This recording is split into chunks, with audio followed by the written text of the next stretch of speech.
16 October रोजी नंदुरबार येथे नवापूर चौफुलीजवळ ठिय्या आंदोलन केल्यानंतर पालकमंत्री अनिल पाटील व जिल्हाधिकारी मनीषा खत्री यांनी आंदोलनास्थळी येऊन चर्चा केली व दिवाळीपूर्वी शेतकऱ्यांना ऊसाचं पेमेंट मिळण्यासाठी प्रयत्न करू असं आश्वासन पालकमंत्र्यांनी दिले।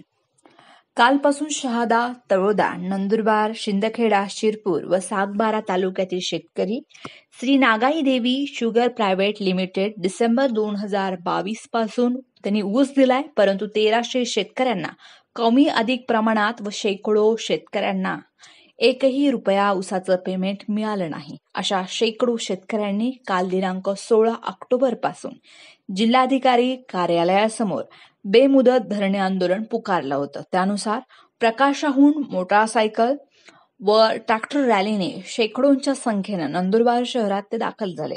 त्यांनी नवापूर चौफुलीजवळ पोलिसांनी अडवल्यानंतर आंदोलकांनी जागेवरच ठिय्या आंदोलन सुरू केल्यानंतर पालकमंत्री अनिल पाटील व जिल्हाधिकारी मनीषा खत्री यांनी आंदोलनास्थळी येऊन चर्चा केली व दिवाळीपूर्वी शेतकऱ्यांना ऊसाचं पेमेंट मिळण्यासाठी प्रयत्न करू असं आश्वासन पालकमंत्र्यांनी दिले।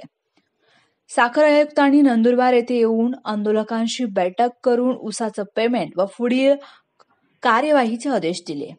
आंदोलकांच्या मागण्या पूर्ण न झाल्यानं आंदोलकांनी तिथेच मुक्काम ठोकला।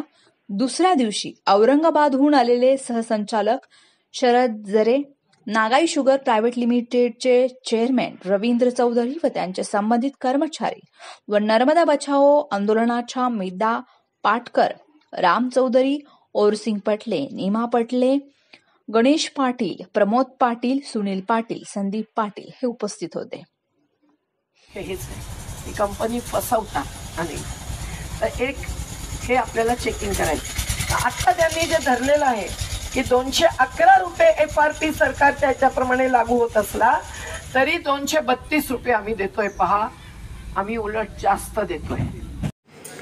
दृष्टिकोन आमचा शेतकऱ्यांच्या हक्काचा आहे आणि आज इथे शहादा, तळोदा, शिंदखेडा आणि काही सागबाऱ्याचे सुद्धा, शिरपूरचे सुद्धा गावागावातले जे शेतकरी आलेले आहेत ते 1300 शेतकऱ्यांचं प्रतिनिधित्व करत आहेत। आणि आज साखर आयुक्तांच्या पासून ते तिथले जे रिजनल आयुक्त म्हटलं जातं ते विभागीय औरंगाबादचे अधिकारी खास आले, तहसीलदार आणि प्रांत तर होतेच शहाद्याचे, पण फॅक्टरीतर्फे नागाई देवी शुगर फॅक्टरीतर्फे अगदी शिरीष चौधरीसुद्धा शेवटी पोचले, परंतु त्यांचे जे अध्यक्ष आणि प्रबंधक आहेत, अकाउंटंट आहेत, तेही आले आणि आज सविस्तर चर्चा झाली। त्याच्यामध्ये त्यांनी त्यांचं कॅल्क्युलेशन सांगितलं की त्यांचा उतारा त्यांनी 9.5% दाखवला आहे, 10.25% नाही।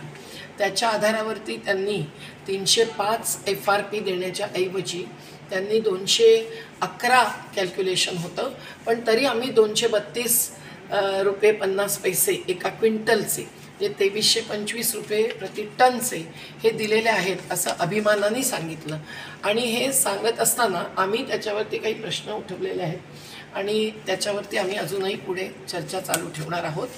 आणि त्यांनी जे आता लीज ॲग्रीमेंटचं सांगितलं, सातपुडा सहकारी कारखान्याकडून घेतलं, त्याच्या संदर्भात पण आमचे प्रश्न आहेत, म्हणून आम्हाला लीज ॲग्रीमेंट पाहिजे, त्याचा आम्हाला अभ्यास करायचा आहे।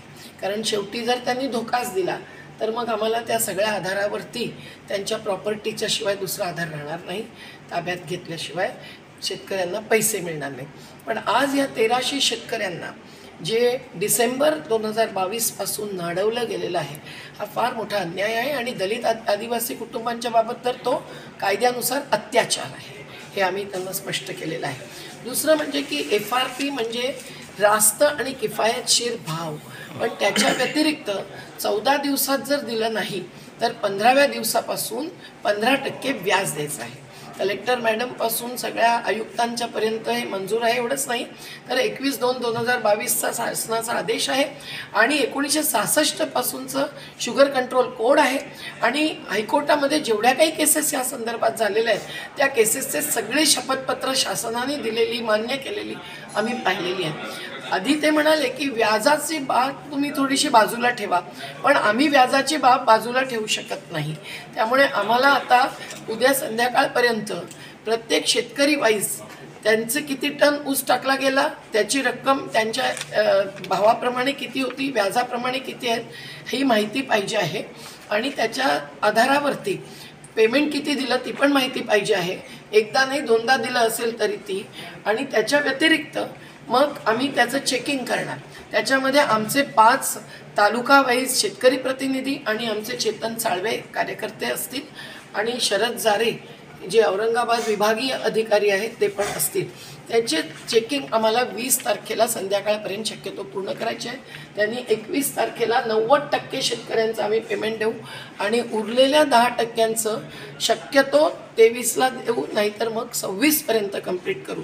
हे त्यांनी लेखी द्यायचं आहे जिल्हाधिकाऱ्यांना, हे मनीषा खत्री मॅडमनी स्पष्ट केलेलं आहे. आणि नाही जर झालं तर 27पासून त्याही कार्यवाही सुरू करतील, आम्हीही कार्यवाही सुरू करतो. आम्हाला केवळ कायदेशीर लढाईच लढायची आहे, पण ती केवळ कोर्टातच नसते, ती जनतेच्या कोर्टातही असते. आज आमचं जनतेचं कोर्ट तिथे बसलेलं आहे आणि जनतेच्या कोर्टामध्ये आम्हाला न्याय हवा आहे. आणि कुठल्याही शुगर फॅक्टरीच्या तर्फे हे होत असेल तर इतर सगळ्या नंदुरबार जिल्ह्यातल्याच काय महाराष्ट्रातल्या शुगर फॅक्टरींना आज आम्ही चेतावणी म्हणजे इशारा देऊ इच्छितो की शेतकऱ्यांवरती अन्याय झाला तर ऊस उत्पादनच संपेल. पण त्याचबरोबर उत्तर प्रदेशमधल्या काही अशा व्यापाऱ्यांना जेलमध्ये जावं लागलेलं आहे. संदीप पाटलांनी तो मुद्दा उठवला होता. तर यांनाही जेलमध्ये जायचं आहे का याचं उत्तर त्यांनी स्वतःला देणं आवश्यक आहे. फार मोठे धंदेवाईक असतात. ईज ऑफ डुईंग बिझनेस याला सरकारचा आशीर्वाद असतो, पण ईज ऑफ डुईंग ॲग्रिकल्चर याला मात्र आमचा आशीर्वाद नाही, आमच्या संघटनेचं बळ असतं. म्हणून लढेंगे जीतेंगे, लढे हैं जीते, लढ रहे हैं, हम हमारा हक मानते, किसान मजदूर एकता जिंदाबाद जिंदाबाद जिंदाबाद. त्याच्याबरोबर आपल्या ऊस उत्पादक शेतकऱ्यांनी घातलेला त्यांचा ऊस, त्याची असलेली अंदाजित रक्कम आणि ढोबळ मनाने काहीतरी वाऱ्यावर सांगितली गेलेली कारखाना चालकांकडनं अंदाजित रक्कम, या सगळ्या गोष्टींचा उहापोह आज ताईंनी आपल्या